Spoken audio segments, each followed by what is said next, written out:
flying fortress. Late of Seattle, now visiting in the Pacific. Pretty, isn't it? It's been flying for 3,000 miles. Unfortunately, it's lost. It's this man's fault. His nerve is gone. Everything he's been taught has left him.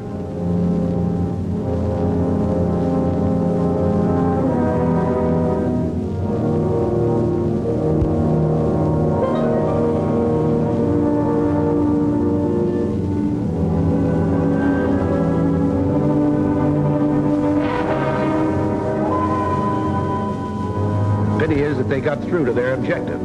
Had to fight off half a dozen planes besides. And now, they're lost on the way back. One weak link will snap the strongest chain. Too bad. For our side. That plane was worth $350,000. I don't know what amount you'd quote on the man you take for your life. Why did this man get this job? Isn't there an X-ray machine that can look into a man and say, he'll do?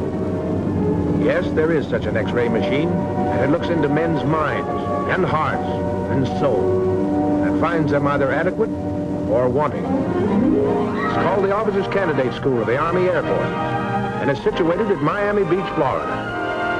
Sustineo Alas stands for I sustain the wings. These men and their minds and their discipline lies the hope that we will always keep them flying. How does the school test these men? How does it expose those that must not lead and teach those that can to lead? Where and how do we get those men? That's important enough to know. Here are 1,000 average enlisted men. They pass their physical tests and are asked 150 questions to determine their general knowledge. 480 men receive a grade of 110 or better. These are superior. These men must now, by evincing signs of leadership, rise to at least the rank of corporal. Should they, then, in the opinion of their commanding officers, show aptitudes and talents sought in the Army Air Forces, they will be recommended to an examining board. 29 men remain who may be chosen to enter Officers Candidate School. The examining board interviews each man personally. 24 remain.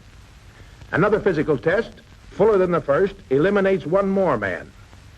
23 remain of the original 1,000, the cream of the crop.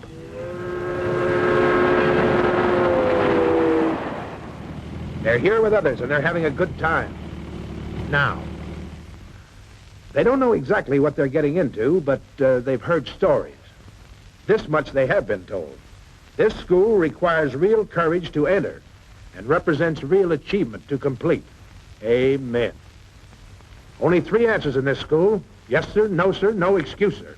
Get your GI haircut, wear regulation shoes. Get everything out of your pockets. Line up your shirt and belt buckle. Hide your laundry. That means handkerchiefs. And remove those stripes. He can't stand watching it. Pretty hard to get those stripes. A lot of strange fellows here. No author could invent their past experiences. Let's look at some of them. The man on the left is the National Intercollegiate High Jump Champion. On the right, he served with the American Volunteer Group in China under General Chenault. This is Elmer E. Meadows, once world's champion pole vaulter. He won the Olympic title in 1936 in Berlin. The man on the left was taken off Corregidor. The other one is a symphony conductor. D.R. Delano, 5th cousin of President Franklin Delano Roosevelt. On the left, a trapeze artist in Ringling Brothers Circus. On the right, the mayor of Glen Cove, Long Island. He's a former Austrian attorney. He spent quite a while in a German concentration camp. Never mind how he got out. He's an American citizen now. A gunner with the Royal Air Force. Next to him, a Broadway playwright. Gilbert Rowland of the motion pictures. He used to have a mustache. I know how you feel, mister. Both these men wear the Order of the Purple Heart. One got his for Pearl Harbor, the other for the Battle of Verdun. This is Robert Preston of the motion pictures. Left, came from Burma, member of the Flying Tigers. Right, catcher for the Detroit Tigers. He was cited for bravery at Pearl Harbor, saved a tanker. Left, first bombardier ever to touch Midway, Wake, and Guam. Right, the AAU light heavyweight champ. A lieutenant in the French Army, World War I. Survivor, Battle of Dunkirk. Left, All-American football player and member of the Green Bay Packers. On the right is a baritone in the Philadelphia Opera Company. William H. Jordan, bombardier in the Battle of Midway. Those medals are for sharpshooting in everything that comes out of a gun, any size.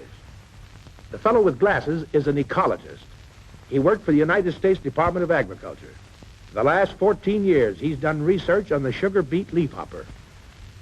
He knows more about the sugar beet leafhopper than anyone else in the whole world.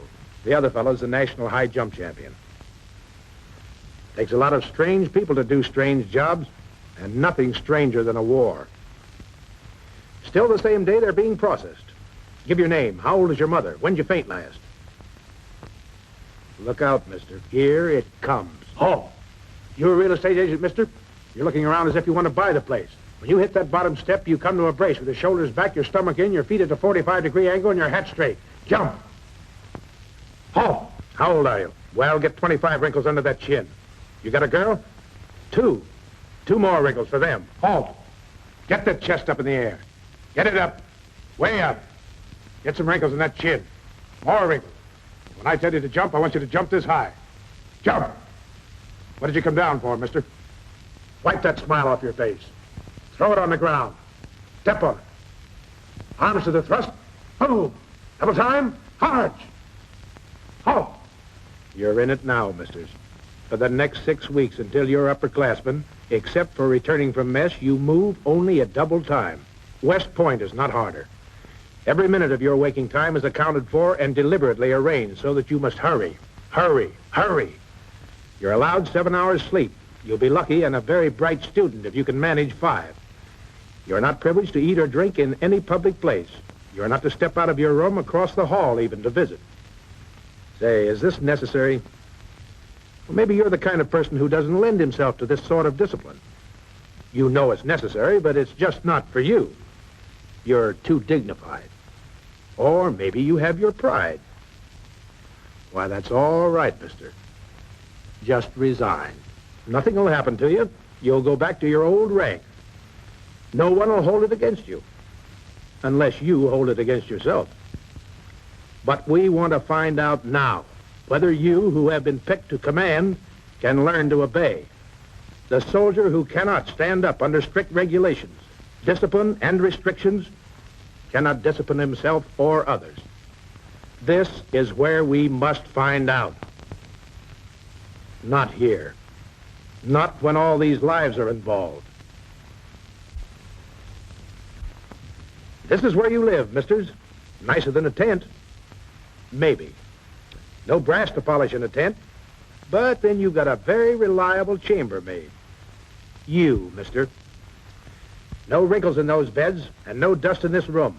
Blanket tight enough to bounce a coin. Shoes laced, in line. Drawers staggered, and open. Socks rolled, underwear folded, personal articles arranged according to student orders. Student orders. The Bible. Blanket will be 4 inches from pillow without a fold. Top sheet will be folded back over end of blanket 4 inches from pillow to make an 8-inch fold with end of sheet folded under. Second blanket will be folded to size and width to length of pillow and in length to width of bed and placed under pillow centered on middle of bed. Clothes will be hung from the sides facing the center in the following order. Raincoats, overcoats, field jackets, fatigue clothes, coat, wool shirt, and trousers, cotton shirt and trousers. All shirts will be buttoned, each and every button. What a generation of husbands coming up. No drop of water in bowl or tub after 10 a.m. All bright work polished, highly polished. As prescribed by student order. Uh-oh, something. Who's the orderly this week? Shower curtain not fully extended. 1 demerit. Gigged.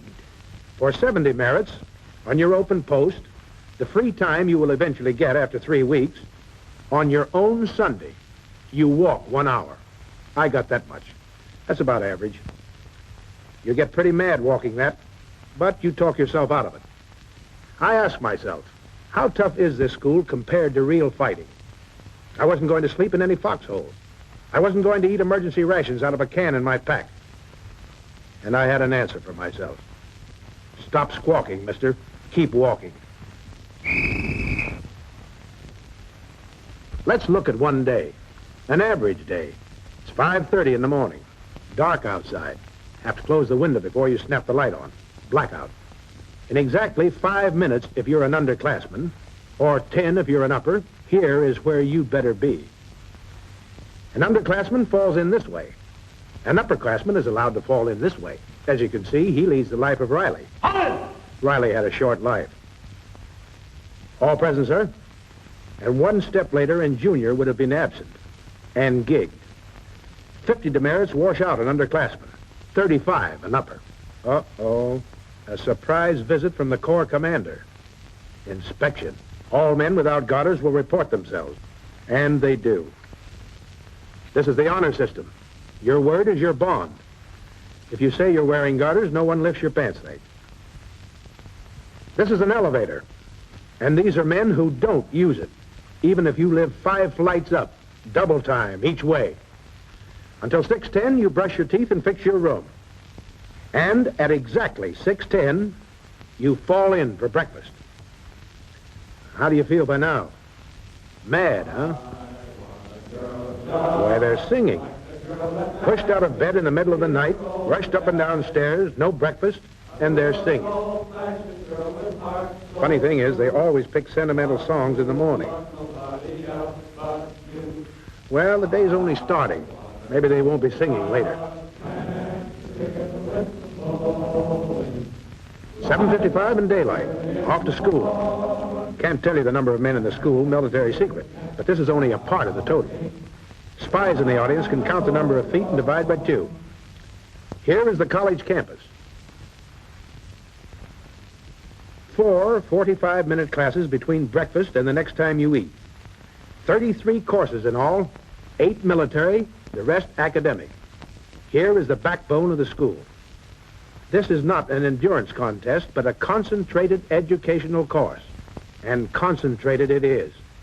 Air and combat intelligence, administration, identification of aircraft, mess management, supply, military law, and 27 more subjects. At West Point, many of these subjects in detail take a year of study, but we're at war now. Your standing in each subject is relative to the rest of the class. 100th from the top or 100th from the bottom. Below this line is unsatisfactory. If all these men are Einsteins, you better be smarter. Voice in command. Takes a lot of toughening to throw your voice a few hundred yards. Forward! Get that? Forward! Then the explosion.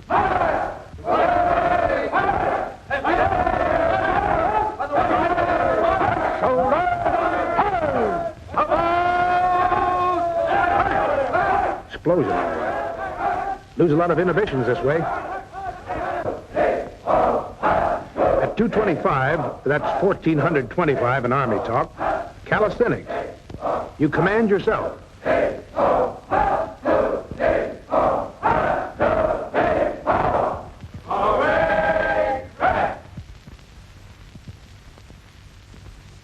3 times a week, you run 1.5 miles. The other 3 times, the obstacle course. Rain or shine. Hit that dirt, misters.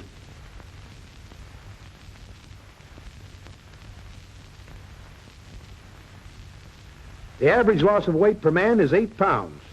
Waist, 2 inches. You'll find it on your chest.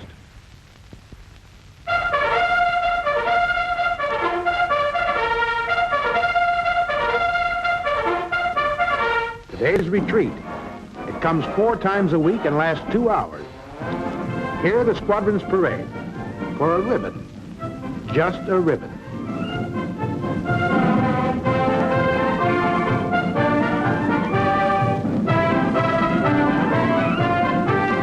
During the 2 hours, there is a little ceremony of standing at attention for 30 minutes. Have you ever tried that? Do you know how long 30 minutes are? You can move your toes to keep the circulation going. You can move your eyeballs to see the ceremony. But nothing else, misters. Nothing else. Because this man can spot a wiggler in 1,000 men. Stand there and let that ant climb down your collar. And let that foot go to sleep. Let that sweat roll down your nose. Watch the right of the screen. Watch it. There he goes. Nobody move. The men in the meat wagon will bring him too. I mean ambulance. Squadron 8 doesn't win any ribbon today. Sympathy for the fellow who fainted? Yes. Sympathy for him, too. If you haven't the stamina, this is the place to find it out. You should stand this long. Those officers stand for an hour and a half. There's no injury in this fainting. It's a momentary loss of consciousness due to lack of blood circulation. You, get a demerit for fainting. Better not faint again, mister.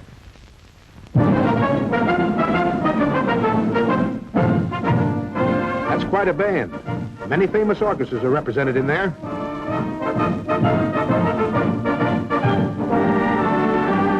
Eyes white.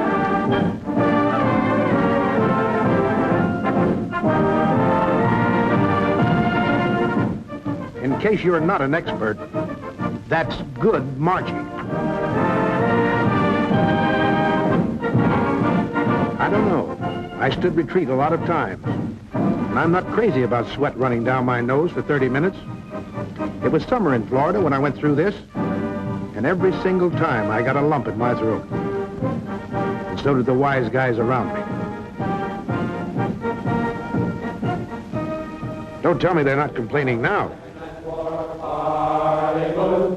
We heard it was a mechanized war.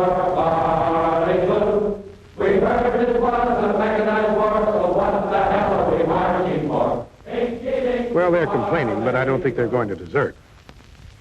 At 6:20, they're through with supper.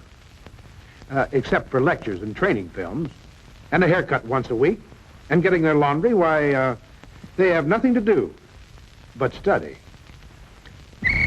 11 o'clock, lights out. Been a long day.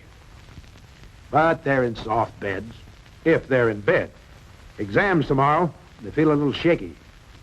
The lucky one is in the tub with water. He'll change over with his friend in an hour. Many a man's been awakened by that 5:30 whistle, asleep in that tub. You've seen an average day. Looks hard. It is hard. You trade your school books for a rifle when it's your turn to stand guard. Do you know the penalty for this man's falling asleep at his post? 10 demerits? 20 demerits? It's death. Are you shocked? This is an American coastline. He's a soldier. This is war. There are Protestant, Catholic, and Jewish services. They're obligatory the first 6 weeks, yet the attendance the second 6 weeks is surprisingly high. It seems a man's moral values become clearer to him in the armed forces. It was General MacArthur who said at Bataan, there are no atheists in foxholes.